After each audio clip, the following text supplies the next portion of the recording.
देखो कल हम हरित क्रांति पर चर्चा कर रहे थे। ग्रीन रिवॉल्यूशन है क्या? पहले तो दो व्यक्तियों का नाम कि इस ग्रीन रिवॉल्यूशन को लाया, जिसको दुनिया में लाने वाले व्यक्ति थे नॉर्मन बोरलॉग, और भारत में लाने वाले व्यक्ति थे एम एस स्वामीनाथन। ठीक है, 1967 में भारत में ग्रीन रिवॉल्यूशन लेके। फिर हमने क्या देखा था कि ग्रीन रिवॉल्यूशन होती क्या है और इसको लाने का उद्देश्य क्या था। इसका हमने क्या बताया, अर्थ।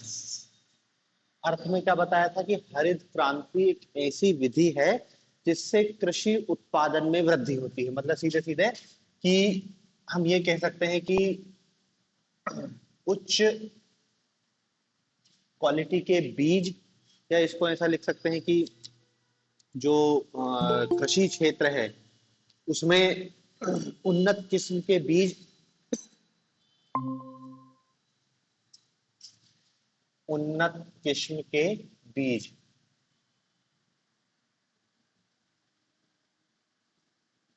उन्नत किस्म के बीज, उर्वरक, कीटनाशकों कीटनाशकों और आधुनिक यंत्रों, आधुनिक कृषि यंत्रों, उन्नत किस्म के बीज, उर्वरक, कीटनाशकों और आधुनिक कृषि यंत्रों के प्रयोग द्वारा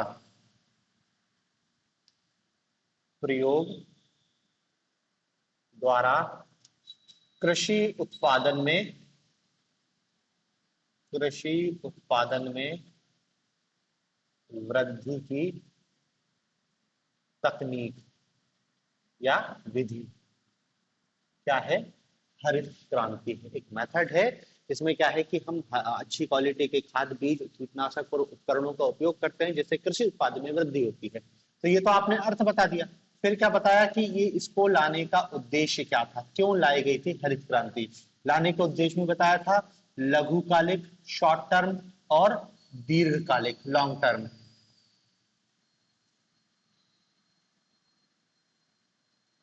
शॉर्ट टर्म में क्या बताया था कि देश की खाद्य आवश्यकताओं को पूरा करना, खाद्य आवश्यकताओं को पूरा करना,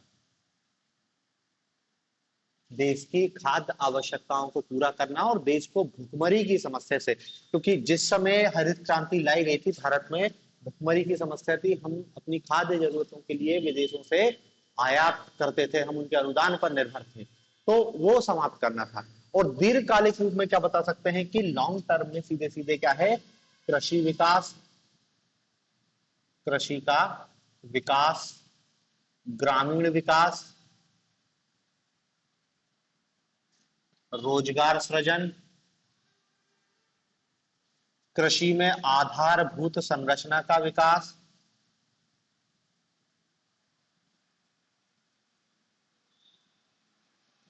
और भी लिख सकते हैं। ये लॉन्ग टर्म है कि मतलब लंबे समय में हम क्या परिवर्तन देखना चाहते हैं। ठीक है ना। तो देखो हमने हरित क्रांति क्या होती है ये देखा, हरित क्रांति के उद्देश्य क्या है ये भी देखे थे। फिर तीसरा पॉइंट क्या है, हरित क्रांति के घटक पूछे या आपसे विशेषताएं पूछे, तो वही सिंपल बात है क्या कि उन्नत बीज, फिर उनने कहा कि रासायनिक खाद, कीटनाशक, सिंचाई की सुविधा, बेहतर भंडारण सुविधा, यंत्रीकरण, ये सारे पॉइंट। यंत्रीकरण, बेहतर भंडारण सुविधा, अच्छी साख की सुविधा, सिंचाई की सुविधा, ये सारे क्या है आपसे यदि घटक पूछे या विशेषताएं पूछे, इन्हीं सारी बातों को हमको लिखना है। अर्थ, उद्देश्य, घटक, विशेषताएं, और फिर क्या आता है इसका प्रभाव। हरित क्रांति का प्रभाव क्या पड़ा था। प्रभाव भी दोनों रूपों में बताया हमने, सकारात्मक भी बताया और नकारात्मक भी बताया। नकारात्मक, सकारात्मक और नकारात्मक दोनों प्रभावों को बताया।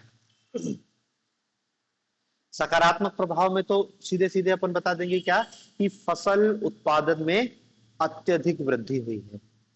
हरित क्रांति के पहले की स्थिति और हरित क्रांति के बाद की स्थिति में जमीन आसमान का अंतर आ गया।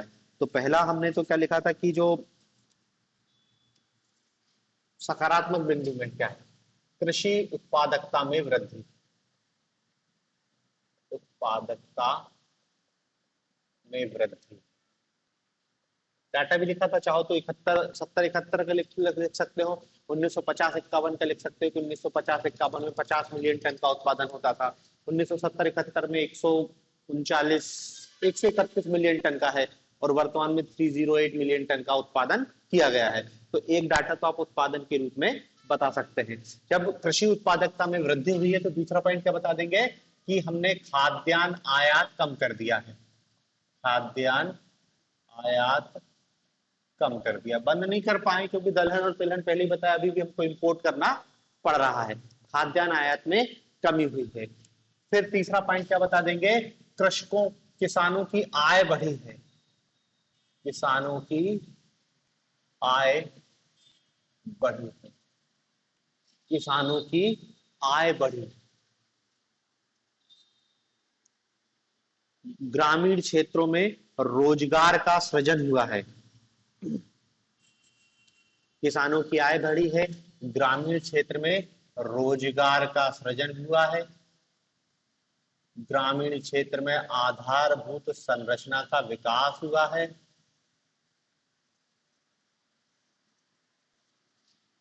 ठीक है ना। और निश्चित रूप से क्या है, इसमें गरीबी में भी कमी लाने में इसने मदद करी है,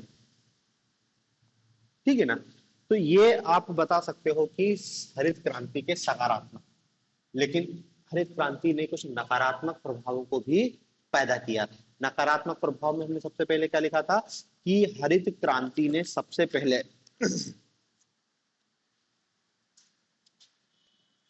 केवल गेहूं और चावल, केवल गेहूं और चावल के फसल उत्पादन में ही वृद्धि हुई है, अन्य फसलों में वृद्धि नहीं हुई। अन्य फसल उत्पादन नकारात्मक रहा। और उदाहरण के रूप में बता सकते हो कि अभी भी हमको दलहन और तिलहन का आयात करना पड़ रहा है। फूड ग्रेन तो हम पर्याप्त पैदा कर ले रहे हैं, अनाज, चावल, गेहूं, मक्का, लेकिन दलहन तिलहन हमको आयात करना पड़ रहा है। दूसरा इसका सबसे नकारात्मक बिंदु है कि हरित क्रांति ने क्षेत्रीय असमानताओं को जन्म दिया। क्षेत्रीय असमानताओं को जन्म दिया।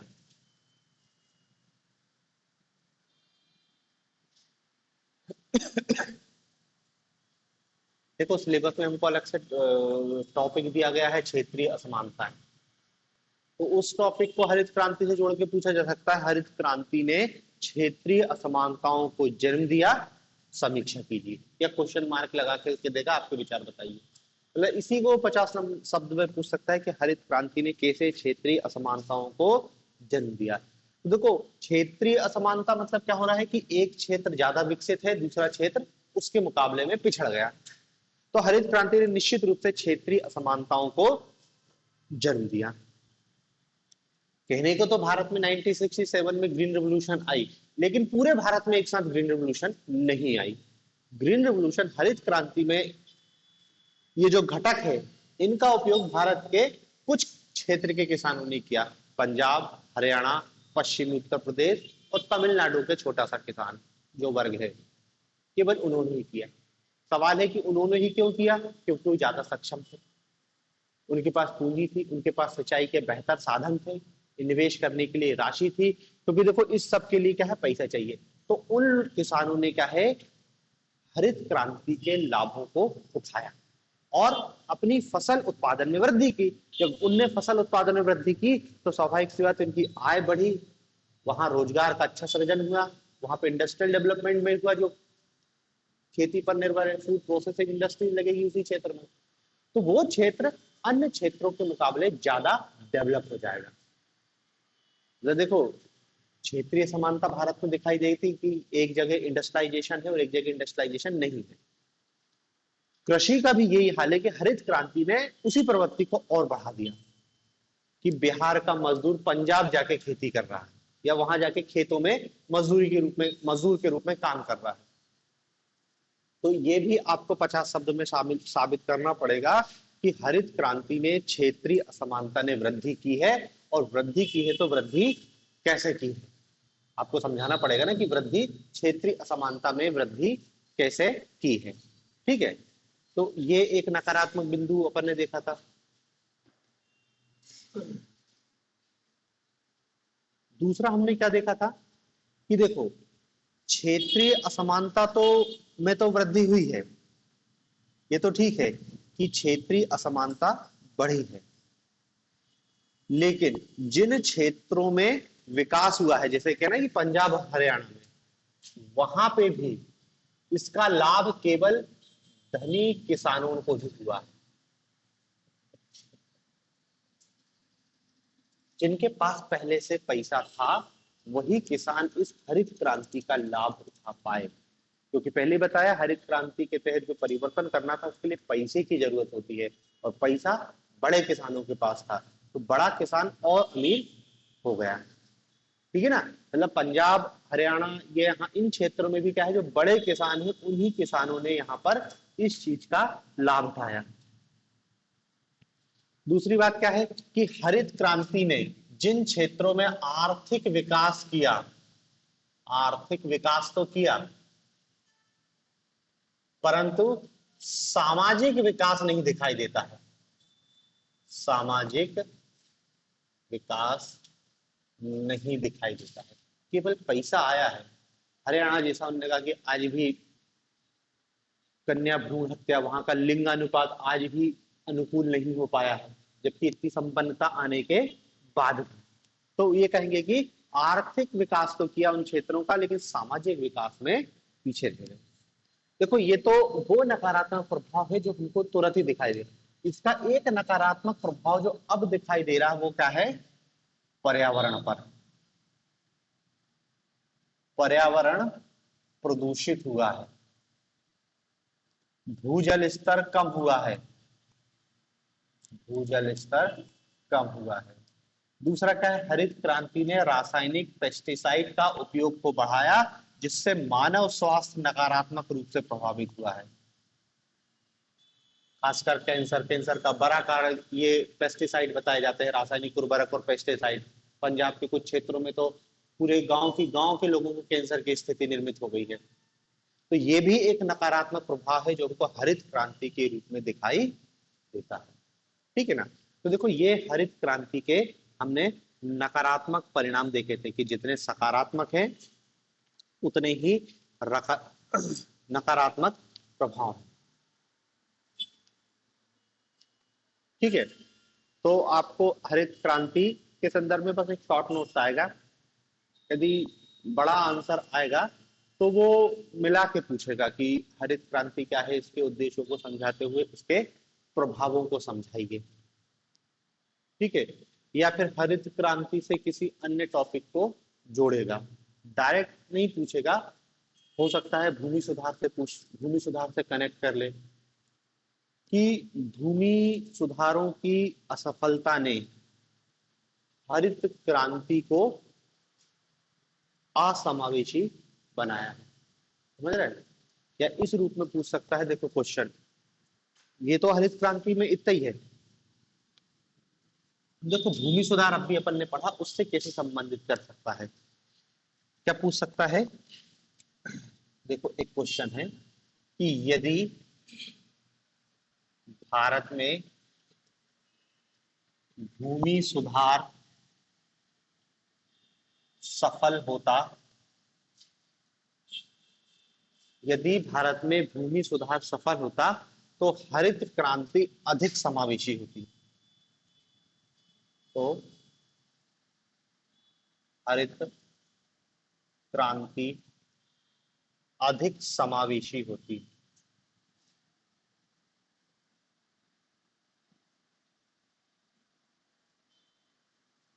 स्पष्ट कीजिए। यदि भूमि सुधार सफल होता तो हरित क्रांति अधिक समावेशी होती।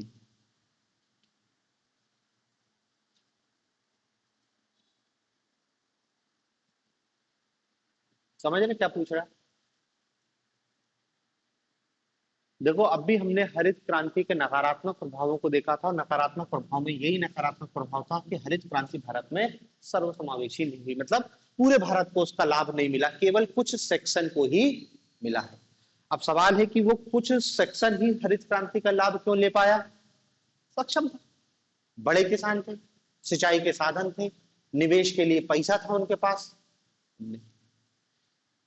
अब देखो दूसरा क्वेश्चन कि यदि भूमि सुधार सफल होता तो, भाई भूमि सुधार सफल होता तो क्या होता? हमने देखा भूमि सुधार असफल रहा, और भूमि सुधार की असफलता का परिणाम है कि भारत में भूमि की जो मालिकाना हक को लेकर इतनी असमानता है कि 85% सीमांत किसान है और बाकी जो बड़े किसान है वो बहुत कम मात्रा में है। मतलब भूमि का जो मालिकाना हक है वो उसमें बहुत विसंगति है। 85% तो गरीब किसान है, सीमांत किसान मतलब गरीब किसान है, वो हरित क्रांति के लाभ उठाने में सक्षम नहीं थे। मतलब हरित क्रांति तो आ गई, लेकिन उन्होंने कहा कि हाइब्रिड बीज लाना है, उसके लिए पैसा चाहिए, और रासायनिक उर्वरक खरीद के लाना है, उसके लिए पैसा चाहिए, पेस्टिसाइड डालना है, उसके लिए पैसा चाहिए। इतना पैसा है ही नहीं उनके पास, तो वो कहां से इन्वेस्ट करेंगे?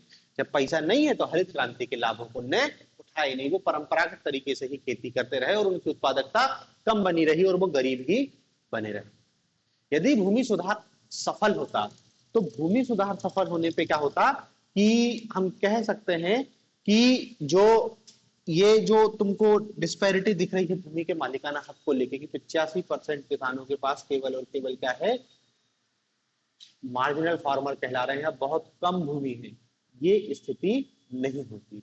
और किसानों के पास थोड़ी भूमि ज्यादा होती, और किसानों के पास भूमि ज्यादा होती तो वो भी हरित क्रांति के लाभों को उठा पाते।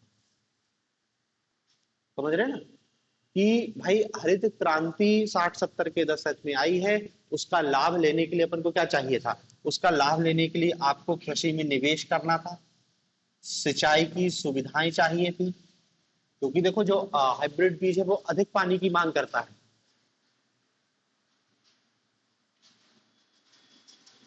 ठीक है ना? दूसरा क्या है, भूमि सुधार के कारण छोटे किसान इसका लाभ उठाने में सक्षम नहीं हो पाए। तो यदि भूमि सुधार भारत में सफल होता तो हो सकता है हरित क्रांति अधिक समावेशी होती, मतलब भारत के और ज्यादा किसान हरित क्रांति का लाभ उठा पाते। बस यही आपको समझाना था। तो ये देखो जोड़ दिया ना, हरित क्रांति और भूमि सुधारों को आपस में जोड़ दिया। ठीक है, तो ये हरित क्रांति हमारी थी जो 1967 में लाई गई थी, उसके सकारात्मक परिणाम हमको दिखाई देते हैं। उत्पादकता में वृद्धि, हालांकि नकारात्मक परिणाम भी है, लेकिन तुम भले कितने ही नकारात्मक परिणाम बताओ, कुछ भी कहो, लेकिन इसी हरित क्रांति का परिणाम है कि हम खाद्यान्न में तो आत्मनिर्भर हो चुके हैं। भले अब वर्तमान में जो भी हो पर्यावरणीय संकट उत्पन्न हो गया है, लेकिन ये स्टेबिलिटी तो है कि उत्पादन, भैया यदि उत्पादन ही नहीं होता तो फिर हम आगे कुछ कर ही नहीं पाते। अब देखो 1967 में ग्रीन रिवॉल्यूशन लाई गई थी, उसके बाद लंबे समय तक,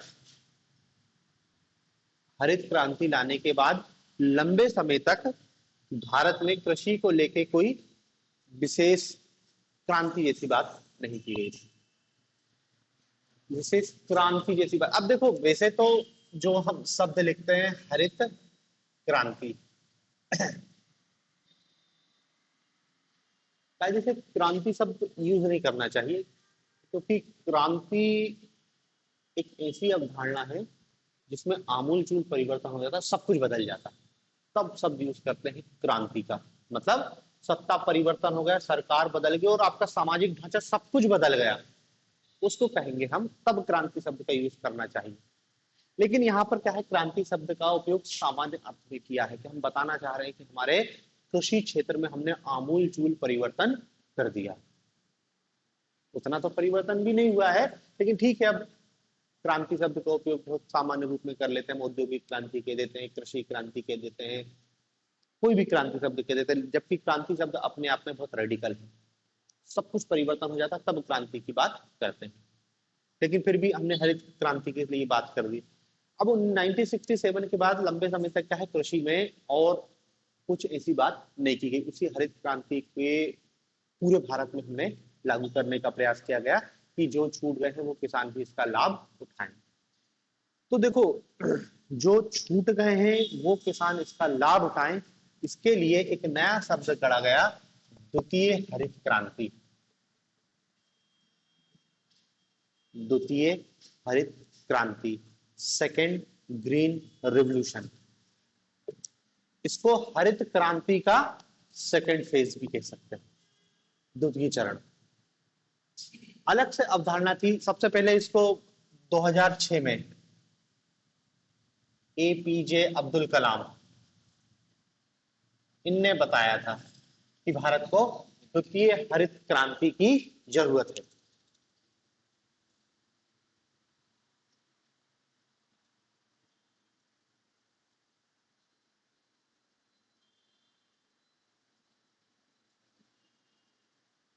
ठीक है ना। और देखो, अवधारणा ने दी थी, फिर इसके बाद वही आ गए वापस एमएस स्वामीनाथन, इन्होंने कुछ बात कही। एमएस स्वामीनाथन ने कुछ बात कही। क्या बात कही? कि हमने पहले हरित क्रांति के चरण में जो गलती करी थी वो गलती अब इस सेकेंड फेज में नहीं होनी चाहिए। नहीं होनी चाहिए मतलब क्या है, अब हमको इस द्वितीय चरण में ऑर्गेनिक फार्मिंग पर जोर देना चाहिए।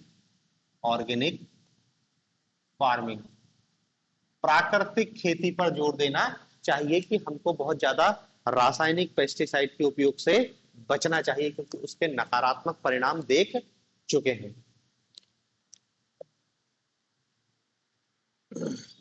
दूसरी इन्होंने बात करी कि हमको, बड़े किसानों ने पहले ज्यादा लाभ उठाया है, इसलिए हमको इस बार क्या है, क्रेडिट की व्यवस्था करनी चाहिए किसानों को, साख की व्यवस्था, ताकि वो, उनको क्रेडिट मिल सके, उचित मूल्य पर क्रेडिट मिल सके और वो इस द्वितीय हरित क्रांति का लाभ उठा सके। और इस चरण में हमको मिट्टी की उर्वरता पर भी ध्यान देना है।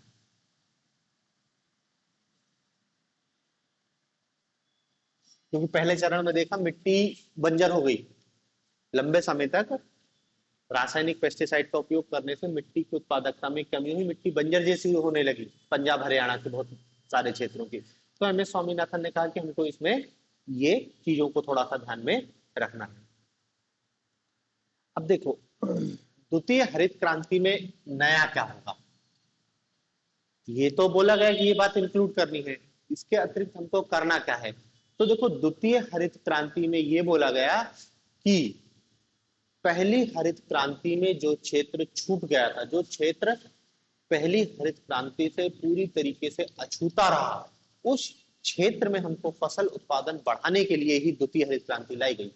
मतलब आपसे यदि इसका उद्देश्य पूछे कि द्वितीय हरित क्रांति लाने का उद्देश्य क्या है, तो द्वितीय हरित क्रांति लाने का उद्देश्य तो देखो कृषि उत्पादकता में वृद्धि है ही, लेकिन साथ साथ क्या है कि भारत का पूर्वी क्षेत्र, भारत का पूर्वी क्षेत्र, शुष्क जोतें, जहां पर पानी की कमी है, शुष्क जोतें, सूखा प्रभावित क्षेत्र, इन क्षेत्रों में उत्पादकता को बढ़ाना, विशेषकर सूखा प्रभावित क्षेत्र, पूर्वी क्षेत्र, इन क्षेत्रों में उत्पादकता को बढ़ाना। पूर्वी क्षेत्र मतलब समझ रहे ना, पूरा हमारा बिहार, बंगाल, पश्चिमी उत्तर प्रदेश तो हो गया था, पूर्वी उत्तर प्रदेश, बिहार, बंगाल, उड़ीसा, ये वाले क्षेत्र में हमको विशेष जोर देना है, क्योंकि इस क्षेत्र की उत्पादकता अभी भी बहुत कम है। इस क्षेत्र की उत्पादकता बहुत कम है, पानी तो फिर भी पर्याप्त है, लेकिन फिर भी वहां पर उत्पादकता हमको कम दिखाई देगी। इसके लिए क्या है, द्वितीय हरित क्रांति की बात की गई। ठीक है ना। बाकी देखो, इस द्वितीय हरित क्रांति में इन सब चीजों को भी शामिल किया गया कि वित्त की व्यवस्था की गई है, ऑर्गेनिक फार्मिंग की बात की गई है, और मिट्टी की उर्वरता पर भी ध्यान रखा गया। ठीक है ना। इन सब को ध्यान में रख के जो अवधारणा आई उसी को कह रहे हैं हम द्वितीय हरित क्रांति। ठीक है। जैसे द्वितीय हरित क्रांति शब्द इंट्रोड्यूस किया गया, ऐसे एक शब्द यूज किया जाता है सदाबहार हरित क्रांति। सदाबहार हरित क्रांति, यह अवधारणा भी एम.एस. स्वामीनाथन की है। एम.एस. स्वामीनाथन जी है। अब देखो इस सदाबहार हरित क्रांति में एम.एस. स्वामीनाथन ने क्या कहा है कि देखो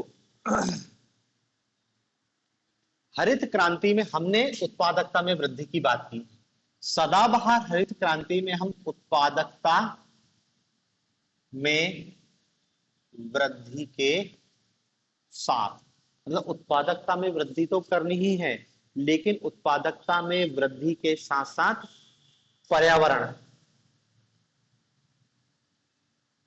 उत्पादकता में वृद्धि के साथ साथ पर्यावरण को भी सुरक्षित या पर्यावरण की दृष्टि से टिकाऊ, पर्यावरण की दृष्टि से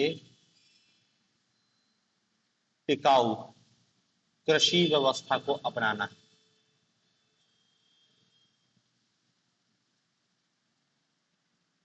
पर्यावरण की दृष्टि से टिकाऊ व्यवस्था को अपनाना है।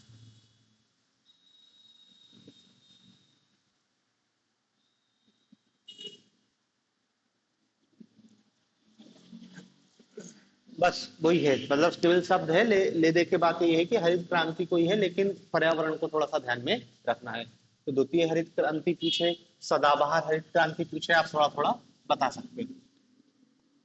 अब देखो हरित क्रांति सफल हो गई है, और हरित क्रांति में हमने क्या देखा कि सबसे ज्यादा प्रभाव क्या है, गेहूं और चावल की फसलों पर पड़ा। अब अन्य फसलों का क्या होगा, तो उनके लिए सरकार ने कहा अलग से क्रांति करेंगे। तो उसी के तहत हमको बहुत सारे शब्द सुनने को मिलते हैं। जैसे सरकार ने एक शब्द कहा पीली क्रांति, पीली क्रांति। हरित क्रांति में बच गया था उनका तिलहन, तो उसके लिए हमने क्या कहा, तिलहन फसलों के लिए पीली क्रांति करेंगे। तिलहन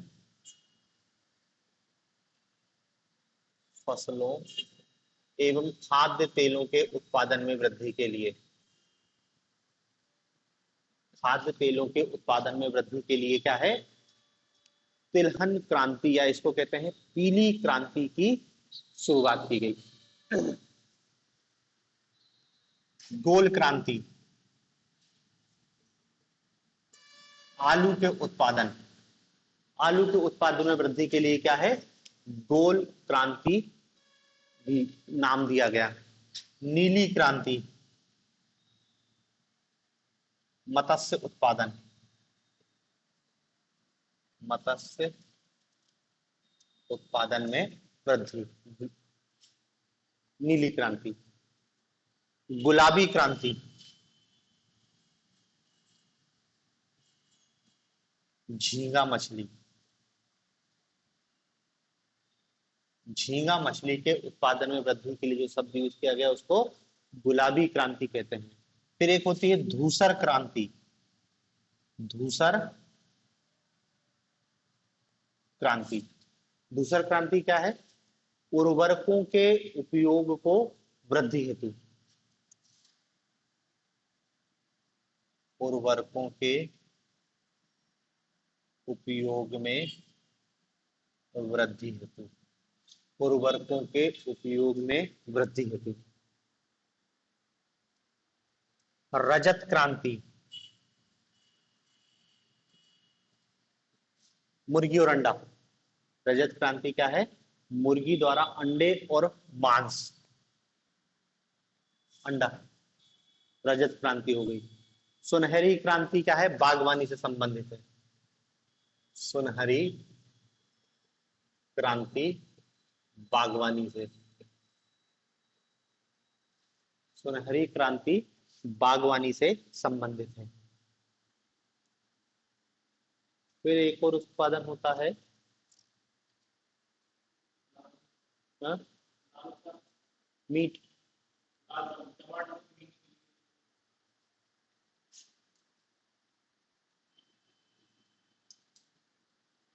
हाँ, एक इंद्रधनुषीय क्रांति। इंद्रधनुषीय क्रांति ये सभी क्षेत्रों में उत्पादन के लिए है। कृषि के सभी क्षेत्रों में उत्पादन की वृद्धि के लिए क्या है? इंद्रधनुषीय क्रांति। फिर एक बादामी क्रांति, मसालों के लिए। बादामी क्रांति मसालों के उत्पादन में वृद्धि के लिए। एक नई आई मूक क्रांति, साइलेंट रिवोल्यूशन। मूक क्रांति ये क्या है? मोटे अनाजों के लिए। मोटे अनाज जिस पर सरकार का बहुत ज्यादा फोकस है अभी।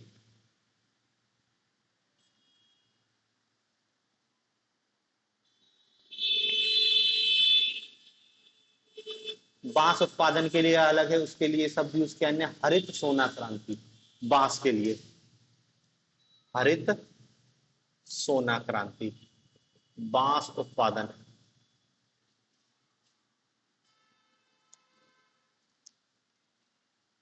पिंक रेवोल्यूशन भी होती है एक मीट उत्पादन में।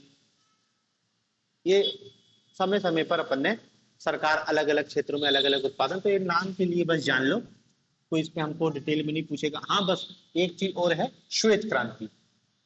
श्वेत क्रांति ये है दुग्ध उत्पादन। दुग्ध उत्पादन में वृद्धि के लिए। और श्वेत क्रांति वाला लाने वाला व्यक्ति है वर्गीज कुरियन। हरित क्रांति के बाद जो सबसे ज्यादा जिसने यदि इन क्रांतियों में जो इम्पैक्ट किया है वो है श्वेत क्रांति। ऑपरेशन फ्लड 1970 में, 1970 ऑपरेशन फ्लड। इसी के तहत गुजरात के फिर वो साणंद में अमूल एक कोऑपरेटिव सोसाइटी की स्थापना होती है और वो दुग्ध उत्पादन में वृद्धि। और फिर आज जो दुग्ध उत्पादन में थोड़ी बहुत वृद्धि देख रहे हैं वो इस ऑपरेशन फ्लड या श्वेत क्रांति का ही परिणाम है।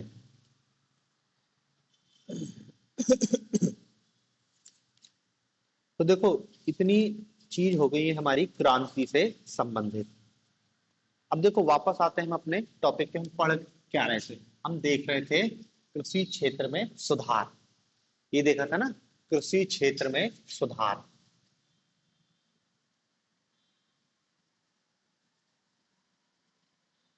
और इस कृषि क्षेत्र में सुधार के अंतर्गत हमने क्या देखा था?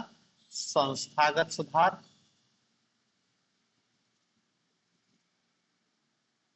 और संस्थागत सुधार के अंतर्गत हमने क्या लैंड रिफॉर्म देखा, भूमि सुधार। फिर आया हमारा क्या? तकनीकी सुधार। तकनीकी सुधार, और इसके अंतर्गत हमने क्या है? हरित क्रांति और भी विभिन्न टाइप की क्रांतियों को देखा। हरित क्रांति, श्वेत क्रांति, लाल पीली सब। अब बसते हैं अन्य सामान्य सुधार। जो बचे खुचे हैं उनको अब देख लेते हैं। देखो कृषि क्षेत्र में जो अन्य सुधारों में जो बचे मुद्दे हैं जिनमें रिफॉर्म होना अभी भी बाकी है या जो रिफॉर्म बहुत ज्यादा जरूरी है, तो देखो इसमें एक है आपका न्यूनतम समर्थन मूल्य। न्यूनतम समर्थन मूल्य, इसको लेके बहुत ज्यादा विवाद। दूसरा क्या है? कृषि सब्सिडी को लेके, कृषि सब्सिडी, इसको लेके भी विवाद की स्थिति है। तीसरा है कृषि विपणन।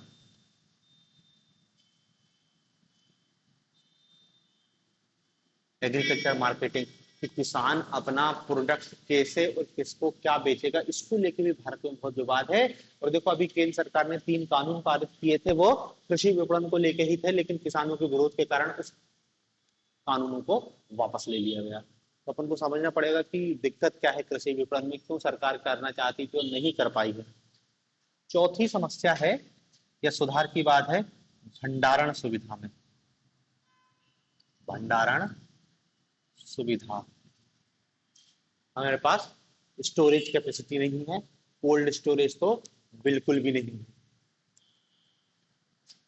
पांचवा है साख, क्रेडिट की समस्या।